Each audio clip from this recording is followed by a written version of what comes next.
problem, I did end up in the middle of a lake once with that car in Indiana. But off the track and off into a the lake? track into a lake, yeah. From the shop to the track and beyond, a homemade, handmade classic car, ready for adventure in a Ford Fronty. And we went out too many miles and realized by the time it was time to turn around and come back, it was too late. So we were going down the interstate with no headlights, with semis, trying to get back to our starting point. That was the scariest ride, scariest tour we ever were on. Memories of a time gone by until one more surprise reveals itself in Bob and Donna's garage.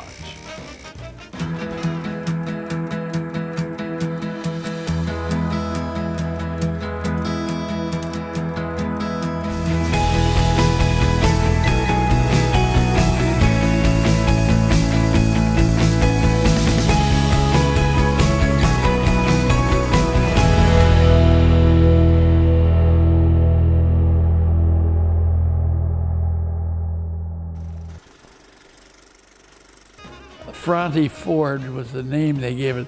You may have never heard of a Fronty, but of course Bob Petersen has. It's a unique automobile that was part of the innovation that drove an industry. Henry Ford wanted to win, at least participate in the Indianapolis 500, and he hired a number of guys to help him. But Chevrolet brothers were racers anyway, and designers and builders, and they got involved, and they built, he wanted to use every piece he could of a Model T Ford. Obviously the reason, if he'd do pretty good, why, and just sell more cars. They designed the head, and it went really good. They raced him for years. I mean, it converts a Model T to an overhead valve design, much like a modern engine. A lot of the old fair-time racers and dirt racers used that cylinder head. My dad, in the 20s, raced a Fronty.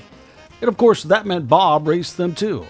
I raced that car at different events, mostly in the Midwest, but in Ohio and Indiana, and at the time they didn't have a whole lot of rules, and so we just kind of went as we felt, I'd go fast as you go, and problem, I did end up in the middle of a lake once with that car in Indiana, but off the track and off into a the lake? track into a lake, yeah.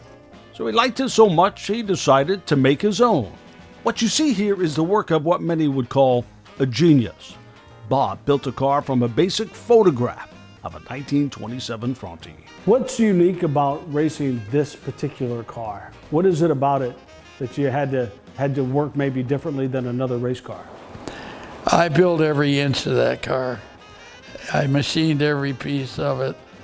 I used a lot of Model T parts. I wasn't as careful as I maybe should have been as far as magnafluxing, which is a way to test for cracks, this type of thing. I didn't. I thought, well, it'll be all right. I took a lot of chances, and I wouldn't do that today. Not at 84 years old. I'm not going to take them chances. So you built a car basically from scratch? Yes. Was there a plan? Were there plans? How did you know what to do? I just built it off a picture. So you built both these cars over a winter? Yes. From scratch? Yes. From pictures? Yeah, and that's not fiberglass. That's all hand beat steel. That's all formed steel. In fact, that one winter in 1970, he built two of them. Then it was time to play in a way that only Bob can truly explain. What is the most fun story you have as it relates to this car? Well, Clinton, we wouldn't talk about this in front of Donna, would we?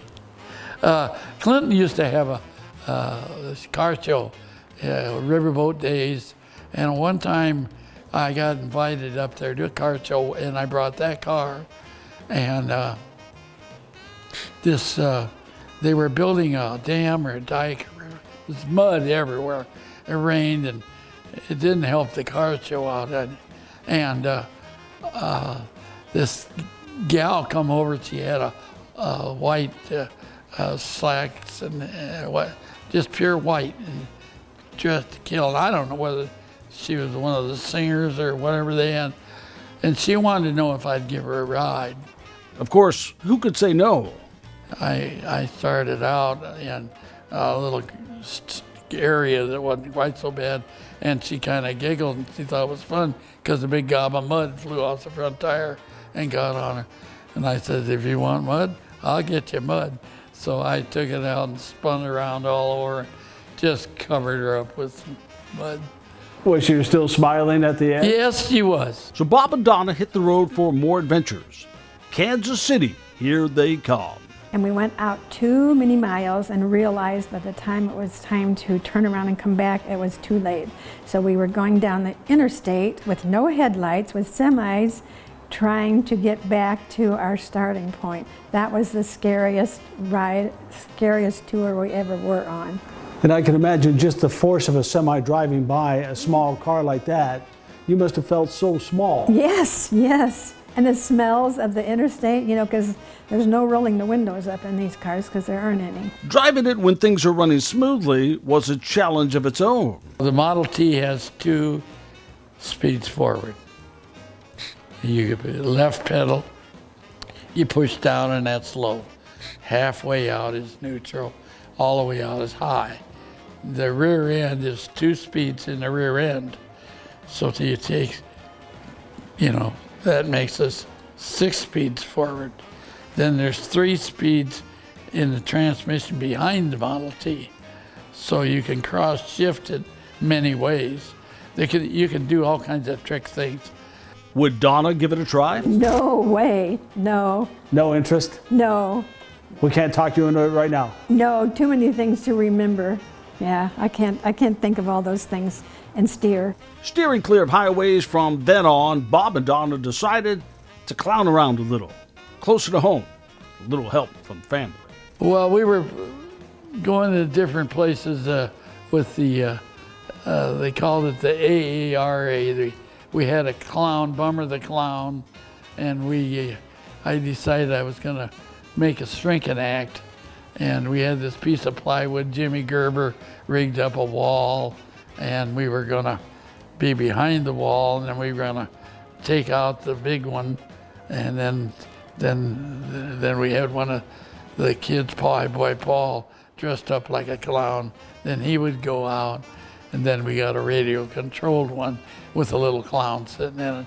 The shrinking actor, I can't remember. And we did that same thing at Bluegrass Days and a number of places, I love the parades, First of all, when he first built it, we had our own 2 little drivers, a driver and a passenger.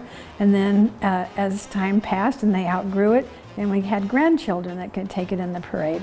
And the one time Paul, our son, was about 8, I think, we were in a parade and the car stopped. He got out, walked into the crowd, and that was it. Left it sit there. He was embarrassed and he didn't want to have any part of that again.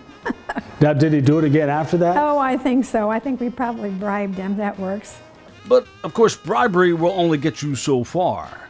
They were running out of kids and grandkids. Well, Barbie drove it first, and then Paul got that position, so he had to have one of his buddies. Then Nick, our grandson, and his brother Luke took it in parades. We'd take the big car and the little car and then the remote control car, in the parade. So you have to graduate through the cars. Yes, when you outgrow it, you get a new driver. Now we're out of drivers. Now you got to drive, especially for the little tiny car. Right, exactly. But as the kids graduated one by one, Bob did too, onto other car projects. And the Fronty moved into storage, put away, but certainly not forgotten. You build that stuff, and you kind of forget you built it. Actually, I put it away in a building for years, and I thought, and then it sat out back here for a long time, and a friend of mine from Jag Alley, Craig Hoyer, he came here one day and just, why don't you let me tinker with that, one of my guys, get that going for you. And then, Father's Day 2022, his health failing, but his family, as always, there for him as he is for them. What would happen if they could take him back in time, just a little, for a moment like this? A drive down memory lane, old school style. If you get pointed out in the yard, you put it in low gear and just let it idle around until you get figured it out. So I need to push him out to the front yard, because if you're saying reverse, he's not going to want to try. I wouldn't think so.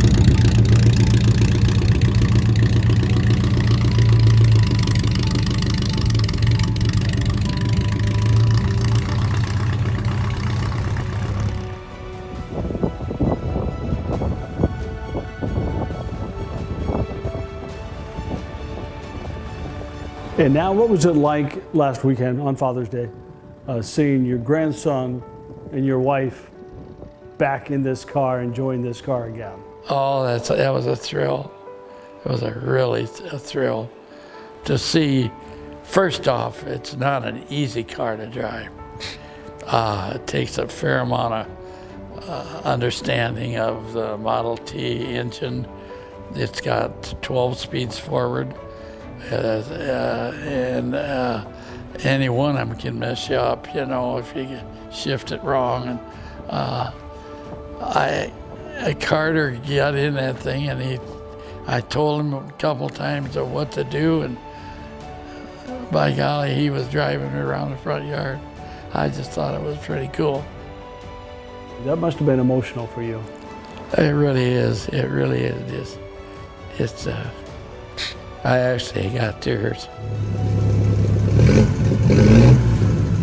When we started it last Sunday on Father's Day, we had a lot of misty eyes because we hadn't heard that sound in a long time. What did that sound mean to you? It's just one of those that just brings back such happiness, good times, young, makes you feel young again.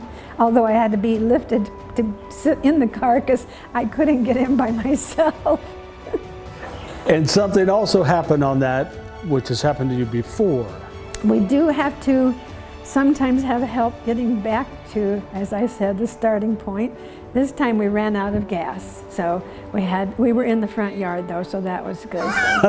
Being in the front yard's a little better than being on the interstate. Absolutely, yes. It gave us a chance to just relive a little more of past life, or whatever you call it, things we did. Money can't buy those moments, can they? Yeah, it's people don't understand how when you build things, it becomes kind of part of your, I don't know how to explain. I never was a very good explainer, but it's just something that you never forget. It's part of you. Yeah. And you're part of it. Yeah. Forever. Yeah. Yeah. Forever part of Bob and Donna's garage.